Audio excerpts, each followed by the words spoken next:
안녕하세요. 고동진 목사입니다. 노년교회 성서대학 신약편 계속해서 진행합니다. 오늘은 신약성경 배경사, 신약성서 배경사 8번째 시간입니다.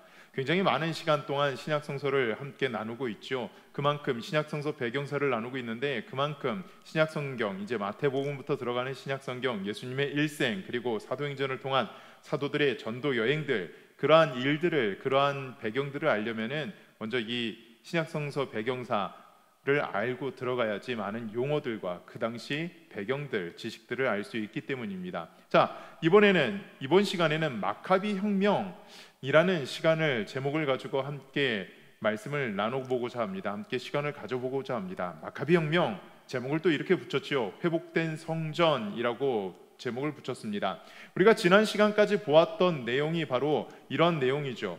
어떤 내용이냐면은 헬라의 제국이, 알렉산더의 제국이 이렇게 분할되어서 서로 경쟁을 했던 시대가 왔다라는 것을 우리가 보았습니다. 셀레우코스 왕조와 그리고 남쪽 프톨레마이우스 왕조가 끊임없이 대결을 하고 전쟁을 이루었다, 전쟁을 했다라는 것을 우리가 보았죠. 오늘 이 시간에는 이러한 내용을 가지고 함께 보고자 합니다. 이스라엘 민족들의 변화가 어떻게 일어났는가, 마따디아의 저항운동이 일어났고, 그리고 성전이 회복되는 역사가 일어났고, 대제사장직의 혼란이, 성전이 회복됐으면 그대로 또 유지되면 좋은데 대제사장직의 혼란이 야기됩니다. 그리고 이 문제는 계속해서 이스라엘 민족에게, 유대 민족에게 문제거리로 남게 되죠.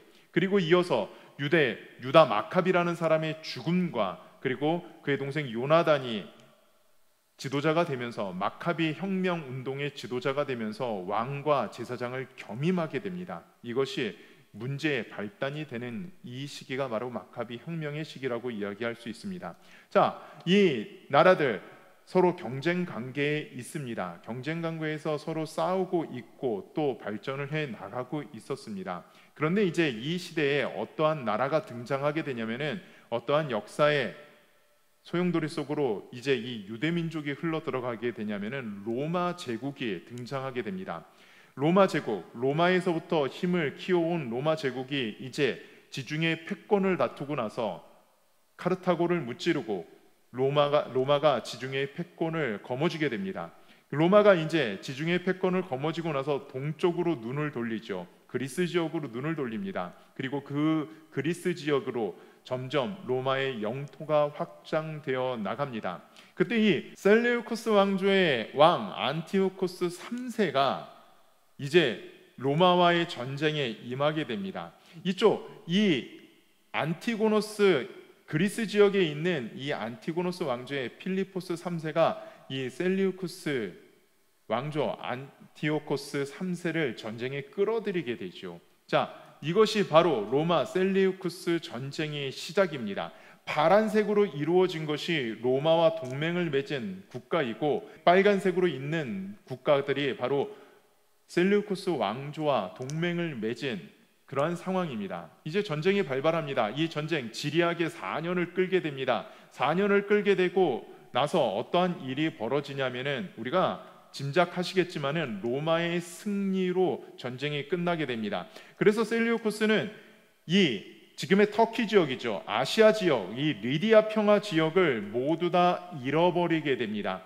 로마는 그 지역의 펠레몬가 왕조에게 그 지역을 할양을 하고 그 지역을 속주로 또 지배를 하게 되지요. 자, 여기서 이제 문제가 생깁니다. 어떤 문제가 생기냐면, 우리가 지난주 보았던 전쟁 배상금의 문제가 생깁니다. 금 1만 5천 달란트, 어떤 역사책에는 은 1만 5천 달란트라고 이야기하는데, 이 1만 5천 달란트의 전쟁 배상금, 지금으로 따지면 수십조 원이 넘는 그러한 전쟁 배상금의 문제가 생기게 되죠.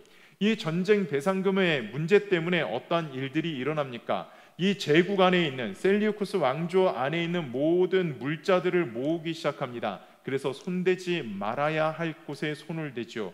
바로 예루살렘 성전에 손을 대게 됩니다. 그리고 예루살렘 성전에 손을 대면서 대제사장직의 매매가 이루어졌다라고 말씀드렸죠. 그리고 이것이 점점점 심해져서 안티오코스 4세, 안티오코스 3세의 아들 안티오코스 4세 때 들어와서 어떤 일이 일어나냐면은, 이제 본격적으로 유대 민족을 종교적인 탄압을 하는 시대가 다가오게 됩니다. 종교적으로 탄압을 하게 되었지요. 자, 이러한 과정 가운데 어떠한 일이 일어나냐면은 바로 마따디아의 저항 운동이 일어나게 됩니다.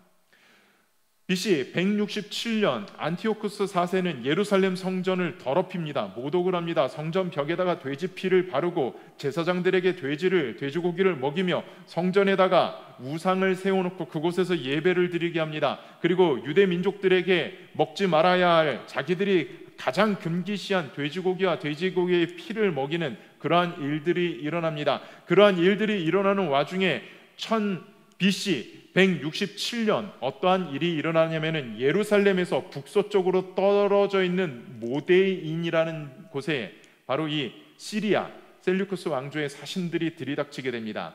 헬라파 대제사장들과 함께 사신들이 들이닥치게 되고 그곳에 그 마을의 제사장으로 있던 마따디아에게 제사를 집정할 것을 요청을 하죠. 아니 명령을 하죠. 마따디아가 거부를 합니다. 나는 이 제사를 드릴 수 없습니다. 돼지를 잡을 수 없고 이러한 일들을 행할 수 없습니다. 나는 거룩한 하나님의 경건한 자이기 때문에 이러한 일을 할 수 없습니다. 라고 거부를 합니다. 그러자 그때 이 헬라파 제사장들, 예루살렘에서 내려온 헬라파 제사장들, 그리고 이 시리아 사람들, 셀류쿠스 왕조의 사신들이 제사를 지내게 됩니다. 그것을 보자 이 고령의 마따디아가 거룩한 분노를 내서 그들을 이 마을에서 다 죽이게 되죠. 이 소식을 안티오쿠스 4세가 듣습니다. 그래서 이 사람들을 진멸하고자, 이 사람들을 소탕하고자 군대를 보낸다라는 소문이 돌죠. 그래서 이 모데인에서 마을 사람들과 함께 산속으로 숨어들어서 이제 저항 운동을 벌이게 됩니다. 그것이 바로 마카비 혁명의 시작이죠. 우리가 지난 시간에 보았던 하시딤이라는 사람들 기억나실 것입니다. 하시딤, 경건한 자들, 헬라화가 되는 그러한 유대 민족 가운데 경건한 자들이 생깁니다. 하나님의 말씀대로, 하나님의 율법대로 살아가야지, 그것을 지켜야지, 말씀대로 살아가고자 했던 그 경건한 자들이 바로 이 마따디아, 마카비 사람들에게 협력을 하게 되죠. 그러면서 세가 점점점 커지게 됩니다. 그래서 이것은 혁명 전쟁이 되게 됩니다. BC 164년경 무슨 일이 일어나게 되냐면은 BC 164년경 어떠한 일이 일어나게 되냐면은 바로 이 안티오쿠스 4세가 저 동쪽에 있는 파르티아 왕국을 정벌하러 떠나게 됩니다. 파르티아와 전쟁을 하러 나가게 되죠. 여러분, 이 파르티아 어떤 나라인가 하면은 지도를 보시게 되면은 원래 이 전체 지역이 셀리우쿠스 왕조, 이 바로 셀리우쿠스 왕조의 지배 영역이었습니다. 그런데 아까 전에 제가 말씀드렸던 이 로마와의 전쟁, 그리고 오랜 시리아 남부 시리아 전쟁, 바로 프톨레미 왕조와의 오랜 전쟁을 통해서 이 셀류쿠스 왕조는 힘이 약해집니다. 힘이 약해지는 틈을 타서 이 파르티아 지역에 있는 유목민을 중심으로 해서 저항운동이 일어나게 되고 이들이 왕국을 세우게 됩니다. 계속해서 셀류쿠스 왕조를 시리아 지역으로 몰아내죠. 그래서 이 안티코스 3세가 지나서 안티코스 5세가 되는 안티코스 4세 이후에 셀류쿠스 왕조는 그 왕권이, 지배 영역이 시리아 영역, 지금의 이 레반트 지역이라고 하는 팔레스타인 지역으로 축소가 되는 것을 보게 됩니다.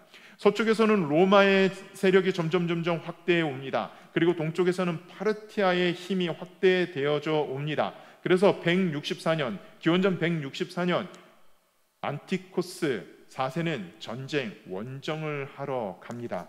그 원정을 하러 가는 그 시기에 바로 무슨 일을 하냐면은 이 마따디아가, 마카비 혁명군이 예루살렘을 점령합니다. 자, 여기서 세계사 파르티아 전쟁, 이 파르티아라는 왕국을 다시 한번 보시죠. 이 파르티아 왕국은 어떤 나라이냐면은 로마 제국이 가장 강성했을 때도 이 왕국을 점령하지 못할 정도로 강성한 왕국이었습니다. 여러분, 로마 하면은 가장 많이 기억나는 사람이 누구입니까? 바로 카이사르, 율리우스 카이사르일 것입니다. 율리우스 카이사르가 자기의 정치 세력을 확대해 나갈 때 삼두 정치를 피게 됩니다. 크라수스, 폼페이우스, 율리우스 카이사르, 이 세 명이 집정관이 되어서 이 로마 제국을 다스려 나가죠. 이 지역, 이 전쟁, 파르티아와 로마 간의 전쟁이 일어나는데 그 전쟁에 참여했던 사람이 바로 크라수스라는 사람입니다. 이 전쟁에서 그는 죽게 되고 많은 병력을 잃게 되죠.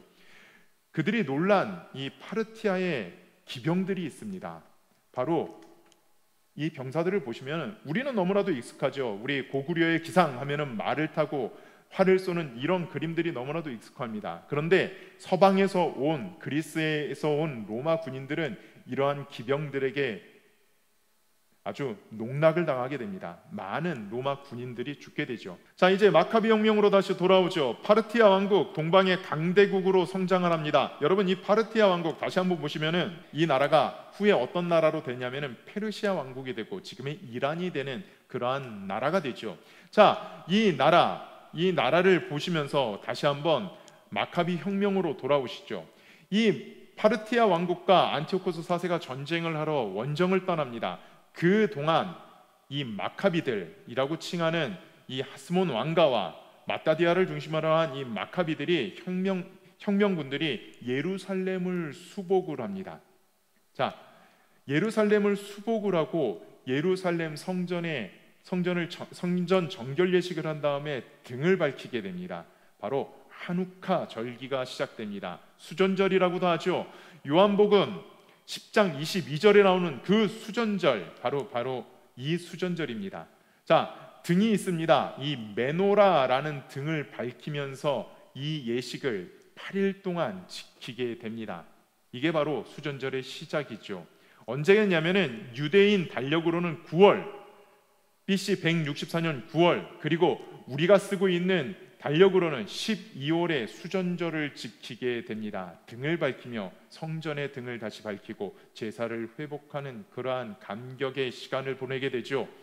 자, 등을 보십시오. 우리가 알고 있는 성전에 밝히는 촛불은 7가지가 있는 촛불입니다. 그런데 2개가 더 더해져서 9개의 불을 밝히고 있습니다. 여기에는 2가지 의미가 있습니다. 2가지 기원설이 있죠.